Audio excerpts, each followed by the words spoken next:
नाम बबली। बबली है। कौन है वो? वो एक जमींदार की बेटी है। सब अपनी बेटी को गोद में बैठाकर पालते पोसते हैं, लेकिन यहाँ इन्होंने बबली को सर पर बैठाकर पाला है।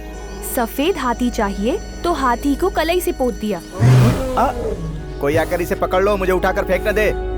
ताजमहल कहाँ है? जवाब न देने पर टीचर ने मारा तो उसे ही पिटवाकर गांव के स्कूल को बंद करवा दिया।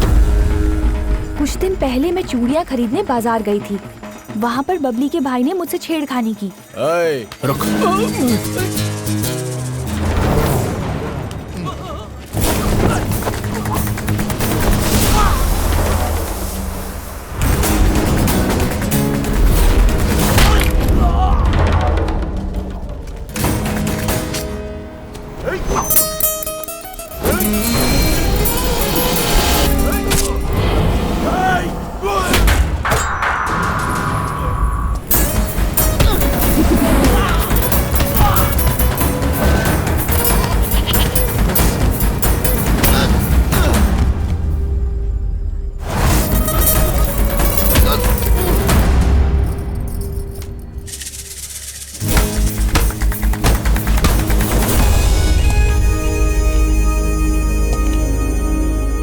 मेरे भैया ने उसे मारा तो बबली ने जो हमसे कहा सुनकर बहुत बड़ा झटका लगा।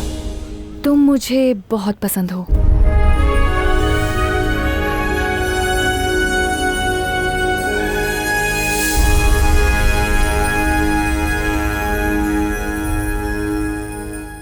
तुम मुझे पसंद हो मतलब? नितिन मान जाएगा क्या? तो जमींदार ने हमें वहाँ बुलाकर आ आ ई सुनाकर गणित समझाकर हाँ करवा दी। इन सब के साथ तुम्हारी परेशानियां भी दूर होनी है तो तुम्हारी जिंदगी में कोई चमत्कार होना चाहिए। ये है वो चमत्कार।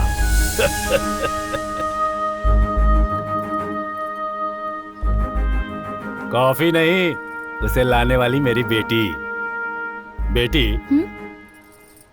आज तुमने बाल बांध कर रखे हुए हैं। ऐसे बंधे बालों में भी अच्छी दिखती हो। मेरे हाँ या ना कहने से पहले भानु की शादी किसी अच्छे लड़के से होनी चाहिए। सही है। भानु की शादी हो गई तब तो तुम्हें कोई आपत्ति नहीं होगी ना? So we will fix this. Bhanu, एक बार उस बबली से मिलवा देना। तुम मिलने क्यों जाओगी? बुलाएंगे तो वो खुद यहाँ आ जाएगी। हाँ?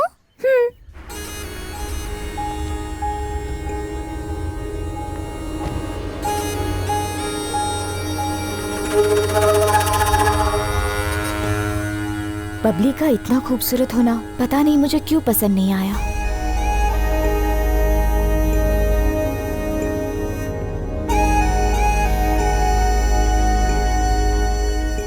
मधु, मैं यहाँ हूँ। ये हमारी दूर की रिश्तेदार है। कुछ दिन के लिए यहाँ आई है। कुछ दिन के लिए ना?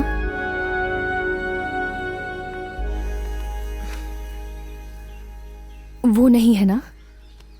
वो मतलब ये वाला। बबली? सासू माँ। अरे गांव में ये सब बहुत जरूरी होता है जी। जब हम आए थे तब क्यों नहीं बताया? कैसी हो बेटी? मैं ठीक हूँ सासू माँ। मधु, इसे अंदर रख दो।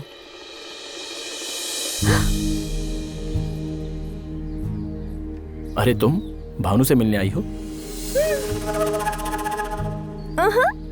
एक शर्ट दे दो बस काफी है। तो फिर जो कुछ पूछोगे वो बता देगी।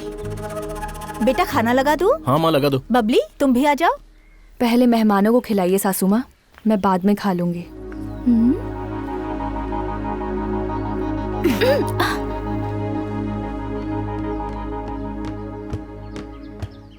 अब क्या हो गया?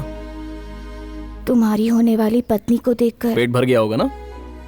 मेरी तो भूख ही मर गई। तो मैं दूध भिजवा दूं? ना कहूंगी तो दोबारा उठाकर ले जाओगे?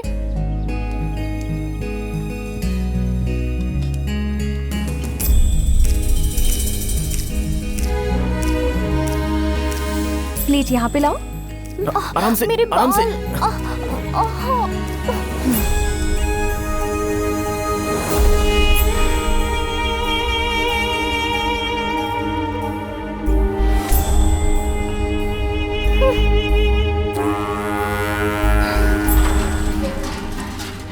मुझे बहुत गिल्टी सा फील हुआ। मुझे गुस्सा आया तो बस जो दिल में आता है वही करती हूँ, पर उसके बाद बहुत दुखी होती हूँ। मेरा सुसाइड अटेम्प्ट भी वैसा ही था, अपनी माँ पर गुस्सा।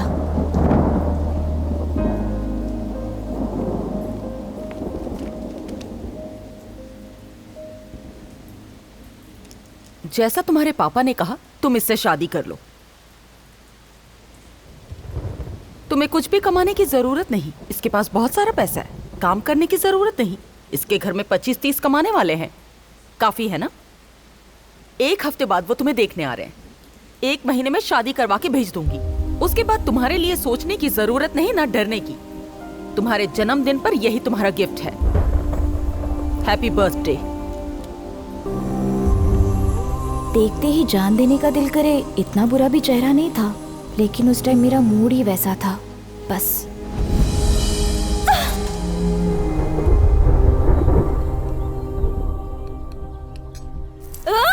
हेलो हेलो, हाँ मैं बैजनाथ बोल रहा हूँ। महालक्ष्मी जी है क्या? उनके पति से बात कर लो। अरे बाप रे, आप हैं? काली माता को एप्लीकेशन देने जाओ और भैरव बाबा अप्रूवल दे दे, वैसी खुशी मिल रही है मुझे। वो क्या है ना, बंदर के हाथों मोतियों की माला लग जाए, वैसे अपनी बेटी को अपने यहाँ भेज दिया है। अब उसे संभालना मुश्किल हो रहा है यहाँ। बाबू, वो गलत कर रही है तो उन्हें बुरा क्यों बोल रहे हो? उनकी बेटी गलत है, ये बात उसके बाप से कैसे बोल सकते हैं? वो क्या है कि रावण के माँ बाप भी अपनी बेटी शूर्पणखा को अप्सरा समझते होंगे ना। क्या बात कही पापा। रावण को भी उनकी पत्नी कोई बड़ा फिल्मी सुपरस्टार ही मानती होगी। ये तो बहुत तेज है पापा। अब उनके लिए बुरा मत बोलो। मैं तो बोलूंगी। लेकिन वो यहाँ से जाएगी। जाना चाहिए। नहीं और जाएगी।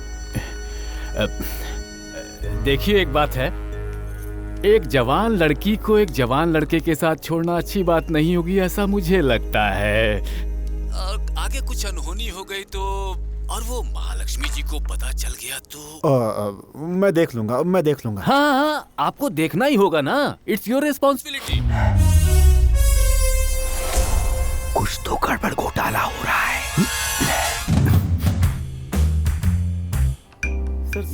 यस ऐसा होता तो हेलो मैडम, छोटी मैडम घर पर नहीं है, किसी रिश्तेदार के घर पर है। तुम्हें कैसे पता? गांव से किसी भूतनाथ का फोन आया था। वो बैजनाथ है। अरे भूतनाथ हो या बैजनाथ, फोन तो उसी ने किया ना। सर टेंशन में है और आप एक्सटेंशन पे हैं। जल्दी से मेरी टिकट बुक करो, मैं आ रही हूँ। Okay madam. मैडम मैं एयरपोर्ट पे अपनी कार नहीं लेके आ सकता, वरना सबको पता चल जाएगा। आप टैक्सी बुक करके आ जाओ, रंगे हाथों पकड़ सकते हैं। Thank you madam.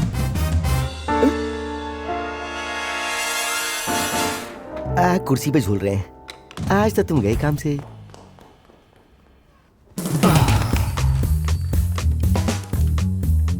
नितिन। हाँ अंकल जी। मेरी बीवी को पता चल गया। वो चेन्नई से निकल रही है। तुम्हारे पास 5 घंटे का टाइम है। इसी बीच अनु को लेकर आ जाओ बेटा, वरना तीसरा विश्व युद्ध हो जाएगा। आप परेशान मत होइए अंकल जी, आंटी के पहुंचने से पहले अनु को ले आऊंगा। आप बिल्कुल चिंता मत करो, ठीक है ना? ओके। जुबली हिल्स में मेरा जेल है, सॉरी घर है।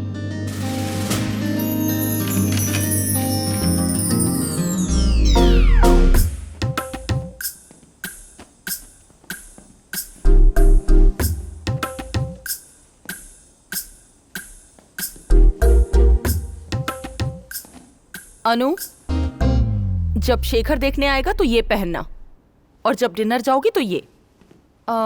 इनके साथ की सारी ज्वेलरी रेडी करके लॉकर में रखी है। 8524 लॉकर का नंबर है, याद रखना। 8524। उनके आने के बाद अपना मुंह लटका के मत खड़ी रहना, थोड़ा स्टाइल में हॉट सी लगना। क्या हुआ?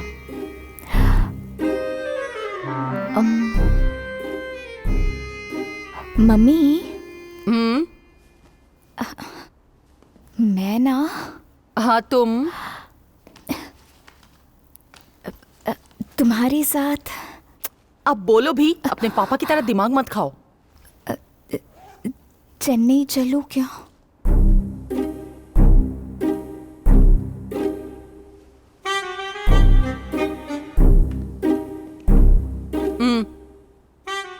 शेखर जैसा पैसे वाला लड़का, पढ़ा लिखा लड़का, घर में ना सास ना ननद, ऐसा लड़का पूरे शहर में इस तरह का लड़का मिलना कितना मुश्किल है जानती हो ना। अर्जेंटली कॉन्फ्रेंस में जाना पड़ रहा है, वरना मैं खुद यहाँ रहकर ये रिश्ता पक्का करवाती। तुमने या तुम्हारे पापा ने मिलकर ये रिश्ता तोड़ने की कोशिश की तो मुझसे बुरा कोई नहीं होगा। क्या हुआ लक्ष्मी, अभी तक पैकिंग कर रही हो? पैकिंग नहीं, बेबी सिटिंग कर रही थी। और क्या। रुको अनु, कितनी बार समझाऊं तुम्हें?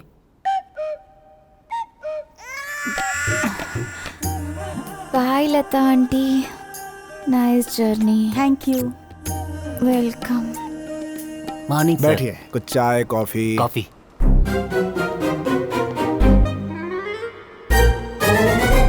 छोड़िए, एसिडिटी होगी।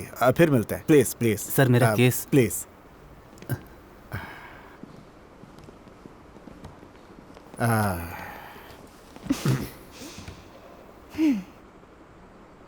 तुम शेखर से मिलना नहीं चाहती हो, है ना?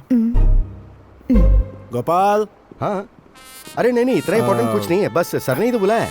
एक नंबर का कथा है। जी सर। मैडम ने पैकिंग नहीं की क्या? सूटकेस अब तक नीचे नहीं आया, इसका मतलब पैकिंग चल रही है। ओह, ये रानी जी के महामंत्री हैं। क्या बात है, नया फोन? हाँ सर, मैडम ने ही खरीद कर दिया। आईफोन। यहाँ पर भी यही है, किसी भगवान की फोटो लगाते तो अच्छा रहता। डैडी। हाँ बेटी। मेरे हिसाब से तो मेरे लिए मैडम ही गॉडेस हैं सर। मतलब मैं गॉड हुआ ना? हाँ सर, देवी दुर्गा जिस शेर पे बैठी होती है उसकी भी तो पूजा होती है। कोई बात नहीं, शेर ने मान लिया ना। हाँ सर, शेरो शायरी के शेर जैसे ही पावरफुल हैं आप। गोपाल। हाँ मैडम।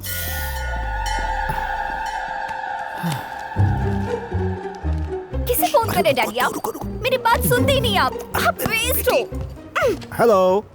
हेलो, कौन? शेखर के दादाजी बैनर्जी बोल रहे हैं। अरे इतना नहीं, सिर्फ आधा ही काफी है। क्या आधा? शेखर के दादाजी बैनर्जी बोल रहे हैं कि बजाय बैनर्जी बोल रहे हैं, इतना ही काफी है। बैनर्जी साहब, आप राम सिंह जी की बेटी को देखने आ रहे हैं क्या? कौन से राम सिंह जी? अरे डैडी प्लीज प्लीज प्लीज। मेरा मतलब है महालक्ष्मी जी की बेटी को देखने जा रहे हैं क्या? हाँ। आप तो उनका नाम सुनते ही खुशी के मारे फूले नहीं समा रहे, लेकिन वो तो चेन्नई जा रही हैं। ये क्या आधी अधूरी बातें कर रहे हो तुम? खुल के समझाओ ना। आप अपना काम धंधा छोड़कर अमेरिका से देखने आ रहे हैं तो वो अपना चेन्नई जाने का प्रोग्राम क्यों नहीं बदल सकती? वैसे आप कौन बोल रहे हैं? मैं राम। लॉटरी लग जाए तो पैसों से मतलब रखना चाहिए, ना कि दुकानदार से। ये मेरी गॉडेस का गिफ्ट है सर। वो लोग शादी पक्की करने नहीं आएंगे। तुम भी इन 10 दिनों में, जब तक तुम्हारी माँ नहीं है, हैदराबाद में मस्त होकर के जियो। What? यहाँ जहाँ भी जाओ तो हमेशा केयर ऑफ महालक्ष्मी ही होगा डैडी। जहाँ उनका नाम भी नहीं सुन पाऊँ, ऐसी जगह जाना है। माँ का नाम ना सुनो ऐसी जगह, मतलब एक तो है हमारी दूर के रिश्तेदार, तुम्हारी आंटी, और यह है कृष्णमूर्ति अंकल।